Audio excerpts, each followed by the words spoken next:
하나님 감사합니다. 오늘도 바이블 스터디 시작합니다. 마치는 시간까지 함께해 주실 줄 믿사오며 예수님의 이름으로 기도드립니다. 아멘. 자, 옥중서신 보겠습니다. 옥중서신 100페이지네요. 100페이지. 100페이지. 자, 옥중서신 100페이지 한번 읽어보겠습니다. 자, 바울 서신 중 그가 옥중에서 기록한 서신 에베소서, 빌립보서, 골로새서, 빌레몬서, 에필골몬 이렇게 되었습니다. 그걸 총칭한 이름이다. 바울은 비록 죄수의 몸이 되었으나 하나님께서 바울을 통하여 이루고자 하는 뜻, 성경 완성을 위한 성령의 역사는 금고할 수 없었다. 가두어둘 수 없었다. 옥중 서신 별명은 구속의 서신이다. 구속, 강금, 억류, 네, 이런 뜻입니다. 자, 옥중 생활의 동기. 바울의 3차 전도 여행은 성공적이었다. 그는 당시 대로마 제국의 수도인 로마로 가서 복음을 전하고 또한 세계 복음화의 소명을 가지고 있었다. 그는 3차 전도 여행을 마치고 예루살렘 기근을 구제하기 위하여 이방인 교회 헌금을 가지고 예루살렘을 방문하였으나 체포되고 가이사랴 옥중에서 3년간 옥중 생활을 하는 중 가이사에게 상고하여 로마법에 의해 로마로 호송되었다. 이제 줄 치십시오. 이는 그의 결과를 보아서 하나님의 뜻과 섭리가 이루어진 것이다. 이게 중요한 겁니다. 이게 핵심입니다. 우리가 걸어가는 길 가운데 우리의 뜻과 행동으로 살아가는 것 같지만 멀리서 보면 하나님의 뜻과 섭리가 이루어진 것이라 이렇게 적용하면 되겠죠. 자, 옥중에서 한 일 보겠습니다. 1번 가이사의 궁의 전도. 가이사는 로마 그 황제 부르는 말이죠. 예. 빌립보서 4장 22절 이렇게 적혀 있습니다. 모든 성도들이 너희 중에 무난하되 특히 가이사의 집 사람들 중 몇이니라. 가이사 그 사람들에 속해서 일하는 사람들을 뜻하는 거겠죠. 자, 그 다음에 2번 파수꾼에게. 자, 이거 빌립보서 1장 13절 이러므로 나의 매임이 그리스도 안에서 모든 시위대 안과 그 밖의 모든 사람에게 나타났느니라 이렇게 되어 있거든요. 이 시위대를 찾아보니까 이 군대의 사령부나 막사라는 원래 뜻이 원뜻은 그건데 여기서는 이제 빌라도의 관저, 사저라고 부르죠. 그 안에서 일하는 사람들 뭐 이렇게 보시면 될 것 같아요.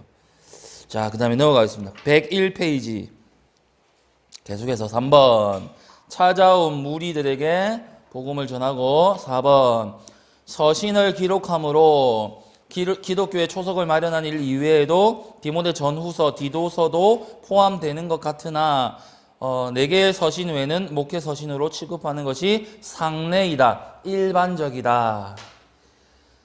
다음 시간에 디모데 전후서, 디도서 배웁니다. 요거는 목회 서신입니다. 예.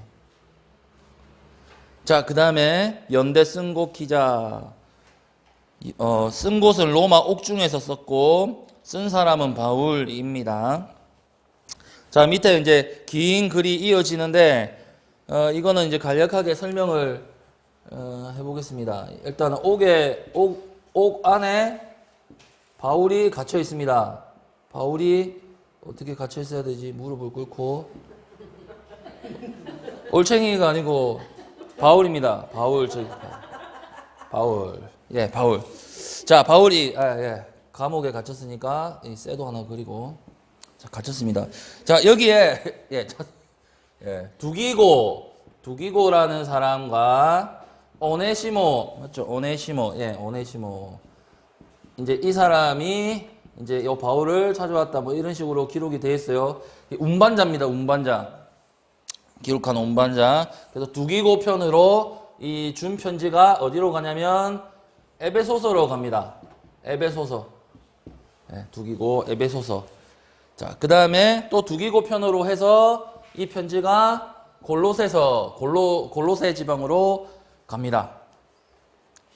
그 다음에 오네시모는 오네시마라 적혀있네요. 일본 사람 같네. 오네시모는 이 빌레몬서에 보면 노예로 나옵니다. 노예. 이 노예가 이제 빌레몬이 주인이거든요. 그래서 이 주인의 물건을 훔쳐가지고 로마로 도주를 했는데 이제 이 당시 옥중에 있던 바울을 어떻게 만나가지고 이 사람이 회심을 한 거예요. 근데 이 바울이 이 주인을 아는 거죠, 빌레몬을. 그래서 이제 이 오네시모를 돌려보내면서 이제 거기에 대한 이제 편지를 기록한 거, 용서 뭐 이런 거, 그게 이제 이 사람을 통해서 이제 보낸 거죠. 그래서 여기에 이제 오네시모가 이 빌레몬에게 보내는 이 빌레몬서를 이제 보내게 되고, 이제 이런 연관성이 있다는 걸 이 밑에 계속 지금 설명을 하고 있는 거거든요. 그 다음에 이 빌레몬서에 누가 나타나냐면 아키뽀라는 사람이 나타나요. 아키뽀. 근데 이 사람이 어디에 또 등장을 하냐면 뭐 이게 빌레몬서 1장 2절에 12절 네, 나타나는데 죄송해요. 계속 틀리는 1장 2절. 이 사람이 골로새서에도 연관되어서 이렇게 나타납니다. 골로새서 4장 17절 말씀에 나오거든요. 그래서 이렇게 연관이 됩니다. 이제 서로 이렇게 다 연결이 되네요. 이 아키포라는 사람은 이제 골로새의 교인으로 나타나거든요. 골로새의 교인으로. 근데 여기하고도 또 연관이 있죠. 그래서 이제 이런 식으로 이 옥중 서신인 에필골몬인데 여기서 이제 빌립보서는 사실 기록이 이렇게 안 나와요. 서로 연관이 있다는 이 연관성이. 근데 이제 에베소서, 골로새서, 빌레몬서는 이런 사람들이 막 서로 사방에서 막 이렇게 연관성이 나와서 이 옥중에서 기록된 서신이다라는 이게 나오는 거예요. 그래서 이거는 옥에서 같이 기록해서 전달한 글이구나. 근데 이 빌립보서는 안 나타나요. 근데 빌립보서는 어떻게 옥중 서신의 근거가 되냐면 이제 1장 17절에 보시면 이렇게 적혀 있어요. 그들은 나의 매임의 괴로움을 더하게 한 줄로 생각하며, 그러니까 빌립보서 이걸 보내면서 이 바울이 자기가 지금 옥중에서 글을 쓰고 있다라는 걸 나의 매임에 이렇게 표현을 했기 때문에 빌립보서도 이러한 근거 중에 하나로 넣어서 옥중 서신으로 보는 거예요. 그렇게 생각하시면 됩니다. 그게 이제 요 길게 설명이 되어 있는 겁니다. 자, 옥중 서신으로 인증받는 이유가 연대 쓴곡 기자뿐만 아니라 여러 가지 사정들이 같으며 밀접한 연관성을 가지고 있기 때문이다. 두기고가 두 편지의 배달원이라는 점 이거 했죠. 가로에 에베소서 6장 2절이 아니라 21절입니다. 그 다음에 비슷한 일이 동시에 이루어진 점, 그 다음에 두기고 오네시모는 바울과 여행을 같이 한 점, 또 빌레몬서의 배달원이 오네시모라는 점으로 보아 에베소, 골로새와 함께 동일시 된다. 뭐 이렇게 생각을 하시면 될 것 같습니다. 넘어가겠습니다. 10번 에베소서. 자, 이제 옥중 서신을 하나씩 살펴보는 거예요. 저자는 사도 바울, 쓴 곳은 로마 옥중. 자, 에베소 교회 설립 한번 보겠습니다. 에베소는 종교 중심지입니다. 에베소는 당시 소아시아의 대도시였으며 마술가 아데미 신전, 그 로마의 신 중에 한 명이죠. 아데미 신전과 우상 숭배로 유명하였다. 바울은 1차 전도 여행 시 이곳에 잠시 체류하면서 전도한 일이 있었다. 2차 전도 여행 시 3년 동안 체류하면서 전도하여 교회를 설립하였다. 이곳에 나중에 디모데가 갑니다. 디모데가 이제 거기서 이제 목회를 합니다. 총 주제, 그리스도 안에서 통일, 하나되라는 권면과 진리에 대한 교훈이다. 자, 내용 보겠습니다. 1번, 천류는 교리적 부분이요. 이런 말 쓰지 말라고 했는데 이분이 제 말을 못 들어서 계속 쓰고 있죠. 천류는 교리적 부분이요. 두 번째, 인류는 성도의 실천 생활 부분이다. 하나님 편에서 사람 편에서 이런 뜻이죠. 그래서 이게 뭐로 나눠지냐면 그러므로라는 말로 나뉘어집니다. 그러므로. 전반부가 말이 막 나오다가 그러므로라고 시작되면서 후반부 사람에 관한 그런 걸로 이렇게 구분이 되어진다라는 거. 그게 특징입니다. 자, 그래서 에베소서는 우리 담임 목사님 오후 예배 때 에베소서 계속 하고 있잖아요. 그 내용이 주된 게 뭐든가요? 교회입니다. 교회. 교회론이라고 하거든요. 그 교회에 관한 게 에베소서의 주된 그겁니다. 그래서 기독론이죠. 기독론. 그러니까 합쳐진 거예요. 그러니까 교회 가운데 예수 그리스도께서 어떻게 작용하고 계시고 어떻게 설립을 하시고 어떻게 운영하고 계시고 이런 게 이제 에베소서에 나옵니다. 자, 넘어가겠습니다. 103쪽 내용 분해. 1번 교리적 부분. 1장 사도의 문안으로 시작하여 성삼위 역사로 이루어진 구원의 은혜를 찬미하였는데 이는 예수 그리스도를 통하여 이루어졌으며 그리스도의 사역은 만유를 통일하셨다고 강조하였다. 2장 교회 설립의 상황. 교회의 설립은 순전한 은혜로 된 것으로 그리스도 신앙은 하나님과 화목하고 유대인이나 이방인이 일체가 되었음을 설명하고 선지자와 사도들의 사역은 신령한 교회 건설의 기초가 되었음을 강조하였다. 설명도 어렵네요. 그죠? 에베소서가 교리적이다라는 게 설명에서도 나타나죠. 그죠? 로마서의 버금가는. 3장 사도직과 교회의 관계. 하나님께서 사도를 세워 신약교회를 설립하심을 설명하였다. 자, 2부 실제적 생활. 자, 그러면 우리가 이 교회를 어떻게 운영하고 어떻게 서로 간의 관계를 해야 되느냐에 대한 설명이죠. 1에서 3장 교리적 부분을 토대로 하여 성도들의 실천 도덕을 설명하였다. 4장 온 교회에 대하여 하나가 되라고 하였다. 에베소 교회가 하나 되는 방법은 겸손, 온유, 인내, 포용의 덕으로 할 것이며 기독 교리 자체가 하나이기 때문에 모두 일치되어야 한다는 것이다. 5장, 6장도 같이 보겠습니다. 4장의 연속으로 빛 가운데 행할 것과 부부간의 실천 도덕, 부모에 대하여, 자녀에 대하여, 노소에 대한 윤리 도덕을 강조하였다. 여기서는 지금 윤리와 도덕으로 설명을 하고 있는데 우리가 잘 생각해야 됩니다. 윤리와 도덕은 사회에서도 강조하는 부분이고 사회에서도 배우는 부분이거든요. 우리가 강조하고 있는 모든 선함은 어디서부터 나온 겁니까?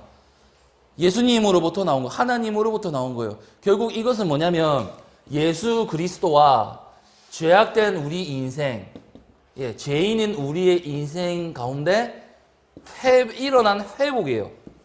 이 회복이 새로운 창조로 이어지고 이 창조는 원래 동산이었던 에덴의 회복과 같은 역할을 하는 거예요. 그래서 원래 창조된 모습으로 우리가 다시금 일어서게 되는 거, 이거에 대한 기본 원리가 뭐죠? 도덕과 윤리, 이성 이런 거죠. 근데 성경은 이거를 우리가 사회에서 배우는 그런 이성, 도덕과 같은 뜻으로는 설명하지만 원리 자체가 틀린 거예요. 그리스도를 향해 있는 거죠, 우리는. 그래서 예수 그리스도께서 십자가로 이루신 회복이 바로 우리가 지금 배우고자 하는 바른 그런 거죠. 그래서 이 모든 것들이 이 사회 도덕은 어디로부터 온다고 생각할까요? 우리의 노력이죠. 우리의 생각의 변화나 이성의 변화, 이성이 이렇게 개혁되는 거, 뭐 이런 걸로 이루어진다라고 생각하지만 성경은 이렇게 말하지 않습니다. 우리의 노력으로 이게 이루어지지 않는다라고 말합니다. 그래서 이 세상이 말하는 도덕과 윤리를 성경은 뭐라고 말하죠? 성령의 열매라고 말합니다. 누가 하신다는 거죠? 성령께서 하신다는 거죠. 그러니까 우리 사회를 이끌고 우리 사회를 변화시키고 우리의 이 안에 있는 이 내면을 변화시키는 거는 하나님이 하시는 거예요. 그게 어느 부분에서 멈추고 어느 부분에서 계속 이어지는 게 아니에요. 그런 관점이 아닙니다. 그러니까 예를 들어서 우리 이 믿는 기독교 안에서도 구원도 그래요. 구원도 어떤 데는 사람과 사람의 사람의 의지 또는 사람의 어떤 협력을 통해서 예수 그리스도의 공로 이렇게 해서 구원이 이루어진다. 이렇게 주장하는 게 있어요. 이 말도 안 되는 소리거든요, 이게. 이걸 만약에 허용해버리면 이 땅에서 일어나는 모든 일들 속에서도 우리의 무슨 공로가 들어가 버리는 거예요. 그럼 이게 결국에는 하나님의 영광이 될 수 있냐 이거죠. 이 논리적으로 안 맞거든요. 그래서 우리가 추구하는 건 뭐냐면 우리가 살아가는 모든 구원의 서정들, 여정들, 여행들 이런 거 있잖아요. 그리고 구원과 관계되지 않은 것들, 사회, 문화, 신앙 이런 모든 도덕적인 부분들도 하나님께서 이끌어 가시는 거예요. 우리의 삶에 참여하셔서 주관하셔서 아름다운 곳으로 변화시켜 나가는 거. 이걸 우리가 그리스도의 세계 뭐 이렇게 말을 하는 거죠. 기독교적인 세계관 이렇게 말하는 거예요. 그러니까 세상에서 말하는 도덕과는 완전히 다릅니다. 완전히 다릅니다. 그거를 아시면 되겠습니다. 자, 그 다음에 에베소서에서 강조하는 것만 하나 보고 다른 걸로 넘어갈게요. 뭐 이거는 뭐 그냥 적기만 한번 해볼게요. 자, 이제 이거는 에베소서는 이제 요 강조하는 부분, 그러니까 실제적 생활에서 강조하는 부분이 이제 옛사람, 예, 뭐 다 아시죠? 옛사람, 새사람, 새 사람을 입어라, 뭐 이렇게 하면서 어떤 식으로 하냐면 옛사람은 벗어라. 그 다음에 이 옛사람 안에 소속된 건 거짓과 분노이다. 그 다음에 도둑질, 험담, 복수, 이게 옛사람 안에 잠겨져 있던 많은 것들이다라고 설명을 하고 있고, 새 사람은 어떻게 해야 되느냐? 벗었으니까 입으라 라고 말합니다. 새 사람을 입으라. 그 다음에 진실, 평화, 구제, 격려, 그 다음에 용서. 이게 우리의 삶이어야 된다라고 말을 하고 있습니다. 이런 식으로 이제 비교되면서 에베소서에서는 우리의 삶을 강조하고 있어요. 뭐 이렇게 그냥 이해만 뭐 알고만 한번 짚고 넘어가면 될 것 같습니다. 넘어가겠습니다. 104페이지 빌립보서. 자, 빌립보서 저자는 역시 바울이고요. 빌립보 교회와 편지한 동기 보겠습니다. 바울의 2차 전도 여행 때 구라파, 이 유럽을 한자어로 구라파 이렇게 하거든요. 교수님들이 이거 진짜 많이 씁니다. 구라파라는. 그렇습니다. 마게도냐 지방에 처음 세운 교회다. 빌립보서. 자, 밑에 두 번째 단락. 그 편지의 목적은 바울이 항상 그 교회에 대하여 사랑의 심정을 보이며 그들이 도와준 일에 대하여 감사함을 나타내고자 하며 현재 바울의 형편을 말하여 저들에게 격려를 보내고자 함이라. 특히 주목할 것은 본서는 옥중서신으로 그같이 빌립보 교회를 생각하며 감사 기도하는 것을 보면 상호간의 은혜로운 교제와 역사가 있었음을 나타내 보인다. 그러니까 바울이 빌립보 교회를 향한 마음과 사랑이 그 어떤 교회보다 더 컸다라는 걸 우리가 살펴볼 수 있다라는 뜻입니다. 그런 의미를 지금 말하고 있는 거죠. 자, 그래서 빌립보서를 사람들은 이렇게 말합니다. 예수 그리스도의 성품을 저자의 따뜻한 인간미와 깊이 있는 내면의 신앙심으로 잘 표현한 책이다. 그리고 옥중에 갇혀 있음에도 감사와 찬양, 환희의 기쁨이 넘치도록 표현된 그런 책이다라고 기록되고 있습니다. 그러니까 옥중에서 지금 옥고를 치르고 있잖아요. 기뻐할 수가 없는데 빌립보 교인들을 생각하면서 편지를 써내려가니까 너무 좋은 거예요. 계속 생각이 나니까. 그래서 이런 표현들이 계속 나온다는 거죠. 그만큼 처음 세워진 이 빌립보 교회를 사랑하는 바울의 마음이 절절하게 묻어나오는 게 바로 빌립보서다라고 생각하시면 될 것 같습니다. 자, 넘어가 보겠습니다. 105쪽. 골로새서 보겠습니다. 골로새서. 자, 저자는 역시 바울이고요. 교회 설립 보겠습니다. 바울의 제자는 에바브로디도이며 골로새는 에바브로디도의 고향이다. 자, 그 다음에 넘어가겠습니다. 뒤쪽으로. 저작 동기 보겠습니다. 저작 동기. 바울은 로마 옥에 갇혀 있을 때 에바브로디도를 통하여 교회의 어려운 사정을 듣게 되었다. 그 내용은 은혜의 복음 증거에 대한 도전과 이단 사설의 침투였다. 구체적으로는 사람의 유전과 초등 학문, 율법, 천사 숭배, 금욕적 계율, 형식주의다. 바울은 이러한 소식을 듣고 바울이 세운 교회나 다름이 없는 그 교회에 대하여 은혜의 복음 중심인 그리스도론을 전개하여 문제의 해답을 주고자 했다. 즉 그리스도는 속죄하시는 구주시요 창조의 근본이시며 교회의 머리됨을 증거하였다. 그뿐만 아니라 친히 몸으로 화목제물이 되심으로 저들을 거룩하고 흠이 없게 하셨으니 그 복음 신앙에 굳게 서서 흔들리지 말아야 함을 역설하였다라고 기록되고 있습니다. 제가 지도를 하나 드렸죠. 이거는 이제 공부하시면서 인터넷 보면 다 나오는 지도입니다. 치면 다다닥 치면 수도 없이 나오는 지도입니다. 그래서 혹시나 오늘 보시면서 모르는 지명이 나올 때 한번 보라고 제가 나눠드린 거거든요. 수업을 수강하시는 이 오시는 분들에게만 나눠드린 그렇습니다. 아무 의미 없지만 그거 보십시오. 지도 보면 그냥 간략하게 알렉산드리아 보이시죠? 그 이제 맨 밑에 보면 그거가 이집트입니다. 이집트. 그 다음에 그 옆에 구레네 돼 있잖아요. 지중해 밑에. 그거가 리비아라는 지금 현재 리비아라는 나라입니다. 리비아. 예. 그 다음에 이제 옆으로 예루살렘 쪽으로 올라가 보시죠. 그거 보면 시돈, 수리아 돼 있고 안디옥 돼 있죠. 그쪽을 동그라미 하시면 시리아 하면 돼. 수리아가 시리아거든요.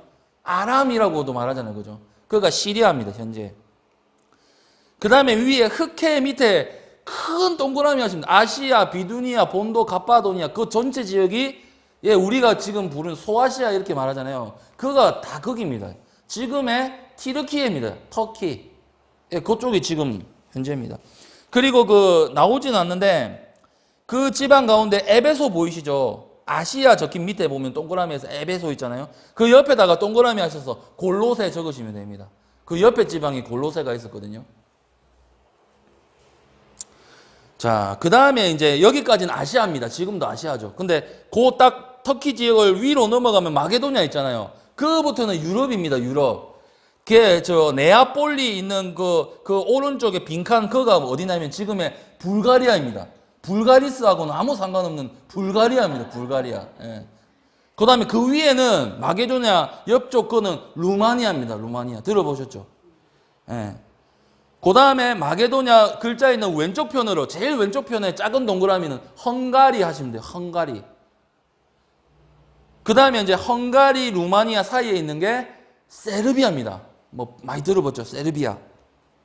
그 다음에 그 밑에가 이제 코소보, 알바니아 그 분쟁하는 지역 있잖아요. 지금 그쪽이 다 지금 그쪽 지역입니다. 데살로니가 있는 그쪽 지방요.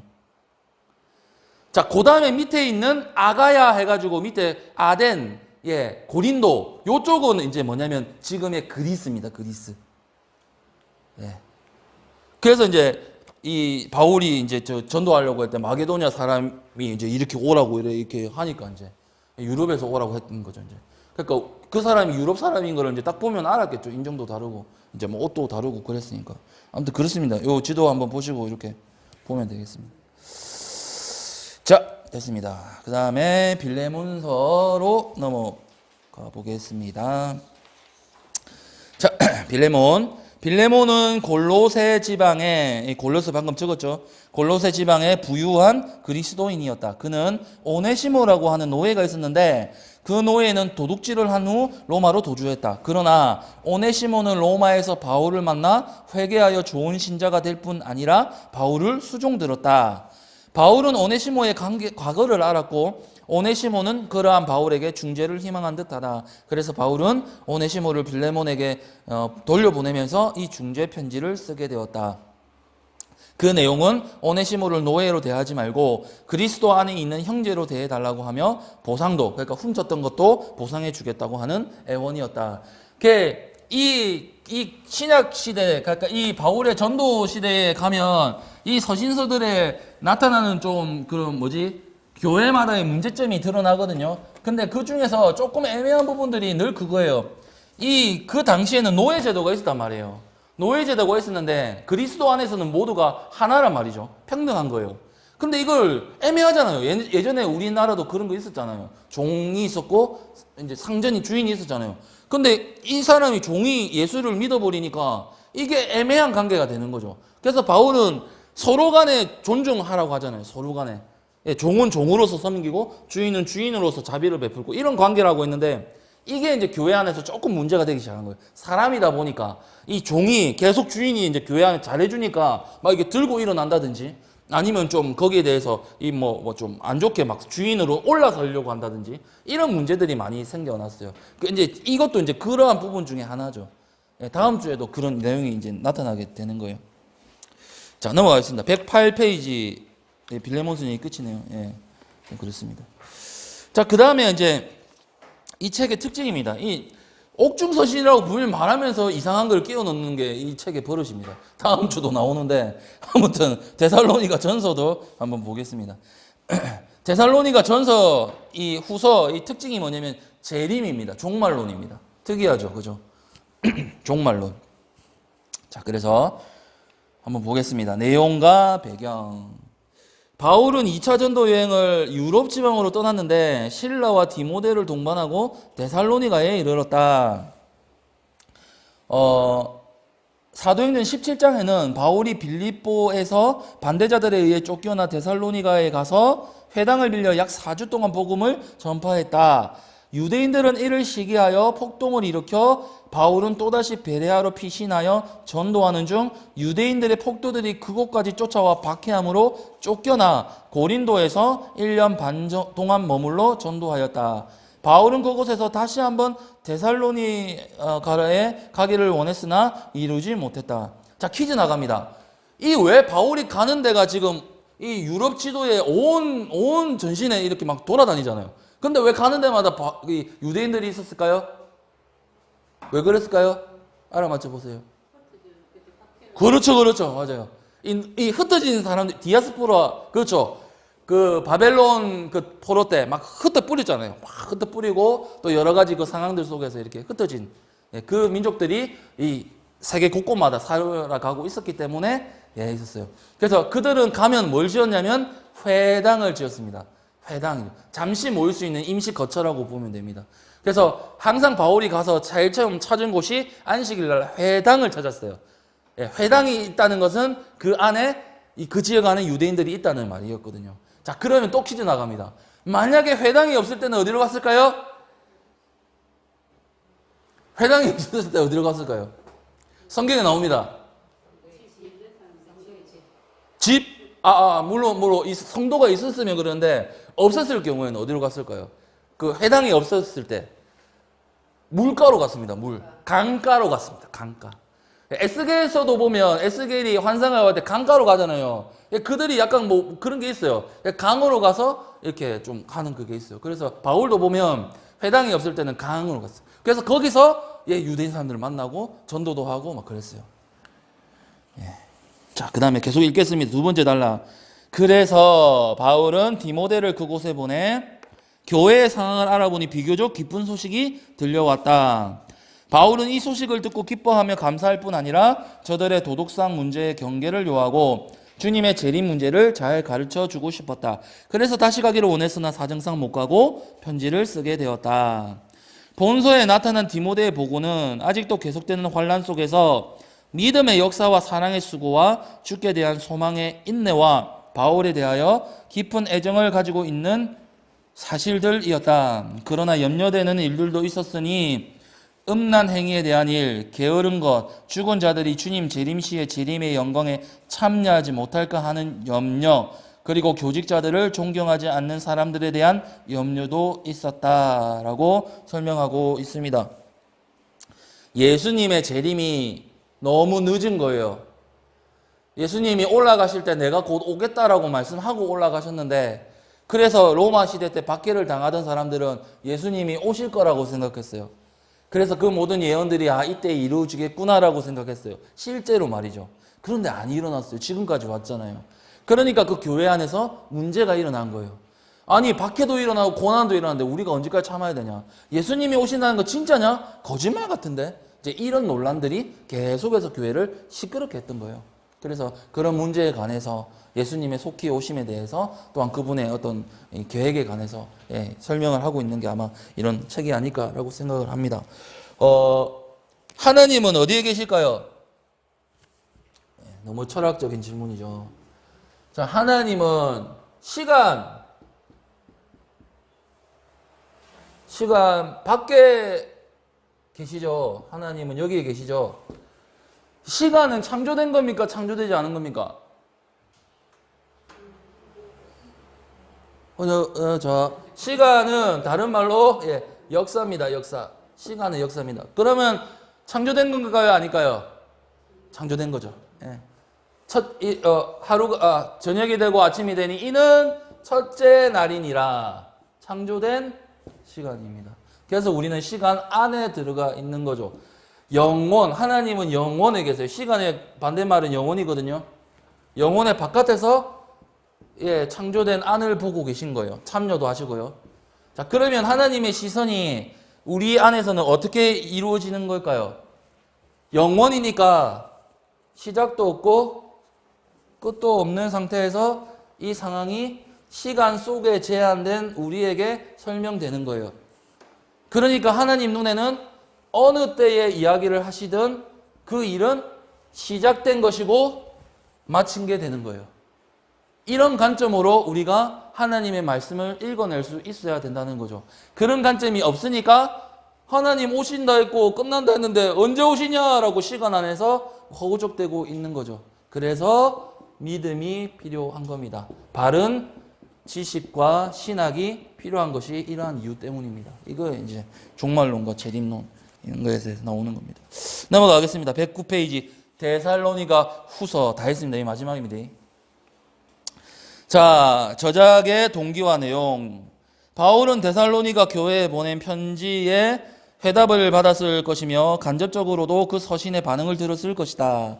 서신의 내용은 교회에 대한 핍박이 계속되고 있으며 교회 내부에서도 재림에 대한 과열 상태인데 바울의 교훈을 잘못 이용하여 재림은 이미 실현되었다라고 하며 바울에게 다른 편지를 받았다고 하여 혼란을 일으키고 있다는 것이었다. 제가 설명드린 그대로죠. 예나 지금이나 그런 신자들은 일을 해서 무엇하느냐 하면서 아무 일도 하지 않는다. 이미 구원이 일어났는데 이미 우리의 구원은 완성되는데 내가 뭐 일하면 뭐해? 뭐하면 뭐해? 뭐하면 뭐해? 이게 대표적으로 나타난 게 안식교죠. 그분입니다. 그러므로 저들은 세상 사람들에게 폐를 끼치게 되었고 비난의 대상이 되었다. 이런 소식을 들은 바울은 다시 붓을 들어서 본서를 기록하여 저들의 잘못을 시정하려고 하였다. 자, 그 내용은 재림의 교리를 해명한 것이었다. 즉 세상의 종말이 오기 전에 먼저 어떤 징조가 나타난다는 것이니 배신하는 무리들이 생기고 무법한 자들이 나타난다는 것이다. 자, 2장 후반부는 데살로니가 교회를 위한 기도와 3장에서는 바울의 일생을 위해서도 기도를 요청하였다.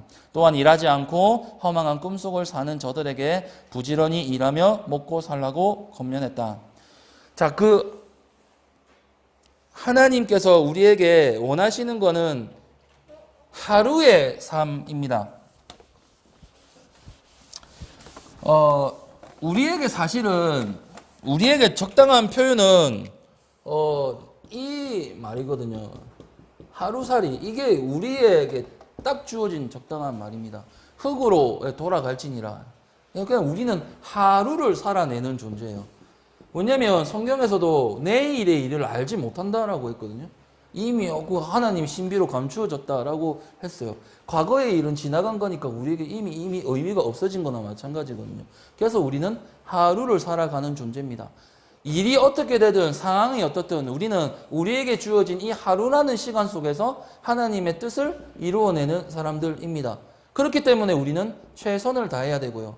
뒤의 상황이 어떻든 앞의 상황이 어떻든 하루를 주어진 것이기 때문에 오늘 하루에 최선을 다해서 살아내는 것이죠.